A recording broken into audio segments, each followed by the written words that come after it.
So we've talked about some of the profile of girls and women. I want to point out some of the positive traits that you probably have seen in the people that either you're related to or you work with. So first we have creativity. The painting there is by April Griffins. She's in Saskatchewan. She's a woman on the spectrum. She's showing herself basically drowning from struggling with her autism. But we see a lot of Daryl Hannah, who was in, is that Mermaids? She also is on the spectrum. What is it, Splash? Thank you. She's on the spectrum. She's sort of come out, if you will. The violinist is also an autistic woman. So girls and women tend to be highly creative. I work with a lot of visual artists, a lot of people who use fiber or paint, a lot of musicians. I think part of it is they are naturally creative, and part of it is they really enjoy spending time on their own so they can really develop a skill, and they have the talent within them. There's a woman here sitting in a pile of books. I asked one of my clients the other day, what would be your favorite thing to do, your absolutely all-time favorite? She said, I want to be locked up in the New York Library. Okay, not my idea of a good time. But women and girls with autism, they want to learn as much as they possibly can. They're self-taught, self-directed. They absorb information. They're excellent researchers. And speaking of research, the woman with the glasses, her name is Jill Looms. She's a researcher in the UK who's on the spectrum and researching about autism. And then let's not forget about nature. I'm sure you have encountered this. I've never met so many people who love cats, right? Oh my God.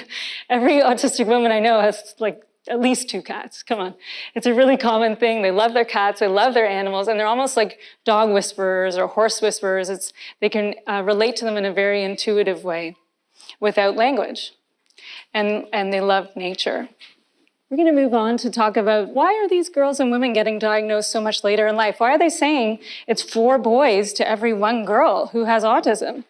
Well, that's because autism in girls and women, as we've seen, looks very different than in boys. There's a gendered presentation of autism, and it's not well known or understood, even within the autism community. Even within the autism community, for people who are supposed to specialize in gender, still don't even know some of these things. There's a gender bias in autism research. So everything that we're going on up until now, everything that all the knowledge systems that we've been based on, that's based on looking at predominantly boys and men with autism, boys mostly. And the diagnostic tools that were created were also created for boys, not for girls. So girls get missed. The ADOS-2, which is the Autism Diagnostic and Observation Scale, it doesn't pick up girls' repetitive behaviors. Just doesn't. The DSM doesn't fully represent girls' and women's needs. So what do we do when our tools don't reflect the lived experience? What do? We advocate, we push, we work together, we collaborate, and we make change. And that's what I'm doing. That's my plan. There's a division of systems as well, which is confusing. So like I said, there's the child development path, and then there's the mental health path, and they're not learning the same things, and they're not looking for the same things. I just did an hour talk on misdiagnosis in women for a group of psychiatrists at the Toronto Women's College Hospital. And when I described women with autism, at the end of the talk, they literally just sat there like this. Oh my God. We have missed so many women, but none of them are trained to diagnose women. None of them have ever diagnosed a woman with autism. And this is the mental health hospital, like where women go for mental health issues, right? So we have such a disconnect in our system. And ultimately, autism is not on people's radar. So if you take a child, a girl who's struggling in school, and maybe she has anxiety, maybe she's depressed, no one is looking for autism. If you bring in a boy, autism is one of the first few things that they think about when you walk in the door. In terms of research, there's a question. So this is Francesca Happe. She's also in the UK. The UK is awesome. They're doing everything there. I don't know, we're like light years behind them. But hundreds of thousands of women with autism have gone undiagnosed because of these focusing everything from a male gendered perspective. This is Fiona O'Leary. She's an autism advocate. And this is a quote from her. I have a long history of depression and anxiety-related issues, which is not so surprising when you consider my childhood was marred with troubled times. My Asperger's went undiagnosed, probably because, like so many girls on the autistic spectrum, I learned how to blend in and mimic the social norms, and because my sometimes strange behavior and anxiety could be explained away by a bad childhood. So she was diagnosed in adulthood, and she has children as well. I'm going to talk about co-occurring mental health issues. I'm not sure if you're aware of how dire the situation is. It's terrible. And I don't even know how it's acceptable, but I was doing some research on this recently, and they said, I think it was, and I might be wrong, but 60 to 80% of autistic individuals experience a mental health issue. The most prominent or prevalent being depression, anxiety, and OCD. What I'm going to talk about here is the overlap between autism and these mental health conditions, and why the overlap actually can create overshadowing. So why we're missing autism. So first is anxiety. Some of these stats are gendered and some of them are not, and I'll indicate if they are gendered, I'll say women or girls, okay? Anxiety, up to 66% of autistic individuals identify having anxiety. Now, what are the risk factors? As you get older and as your IQ goes up, the risk of having anxiety increases as well. Why is this? The more self-aware you are, the more anxious you're going to be. The more aware you are of your differences, the more you're going to struggle. Features for women: separation anxiety, social phobia, panic disorder, and generalized anxiety disorder. People think of anxiety and autism going hand in hand, but it doesn't have to. I mean, there's ways that you can create a life for a person where it doesn't need to be constant anxiety. Depression, up to 50% of, these are adults, experience depression. Suicidal ideation is very, very high. So this is for women in particular.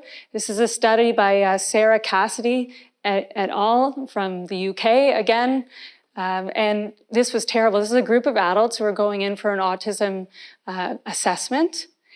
And 75 to 89% of women between the ages of 35 to 65 had suicidal ideation. So when we talk about this being a serious issue, some women have ended their lives and others have seriously considered ending their lives because they have autism and no one notices. No one's picking up on it, and they're getting labeled with all kinds of other terrible labels that are not appropriate or maybe explain only part of the picture, but not the whole thing. What are some of the factors that lead to depression? Social exclusion, isolation, and victimization. Suicide, the main factors were loneliness, feeling like a burden, and a lack of belonging. So let's see what we can do as a community to address these key features so people don't have to suffer to this extent. Once again, having high IQ was a risk factor, being female, and having an experience of victimization. Attention deficit hyperactivity disorder used to be seen as two distinct conditions, and now suddenly they're realizing that actually they overlap quite significantly. Between 30 and 80% of people with autism have a co-occurring ADHD diagnosis. We see this, this column is now different, the middle one. It's now talking about the symptom overlap. So we see this in their executive functioning difficulties, in attentive and hyperactivity behavior, but the cause of the differences are still similar, are different, sorry. Obsessive compulsive behavior, there's an actual genetic link. So if you, OCD is twice as likely to occur with autism than without autism. And if you have OCD, you're more likely, 4 times more likely to then go on and later get a diagnosis of autism. So it's almost like one of the first few identifying labels that people are getting before maybe later in life they're getting the autism diagnosis. Bipolar affective disorder, the prevalence is about 7% in terms of overlap. But what might look like bipolar disorder is irritability, mood dysregulation, sleep dysfunction, and sort of quasi-manic behavior, like when someone is so interested in their special interest that they won't sleep and they learn as much about it as they can and they want to become an expert in that area. And that could sort of look a little bit like mania.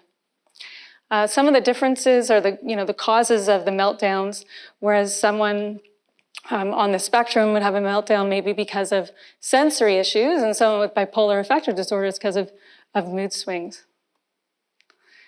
Borderline personality disorder. This is a minimally studied area, But one study did show that 15% of a group of women with BPD had met criteria for autism. So there's definitely an overlap, and this is an area that needs to be studied further. So some of the things that are similar are interpersonal difficulties, challenges with affect regulation and self-harm. There's high rates of systemizing, so it turns out that people with BPD really like to organize information and control systems very similarly to some people on the spectrum, and often both might have a trauma history. But some of the differences are the reasons why they might self-harm, for instance, or why they're struggling with interpersonal distress. Substance abuse, this one was really surprising to me. Having autism doubles your risk for addiction.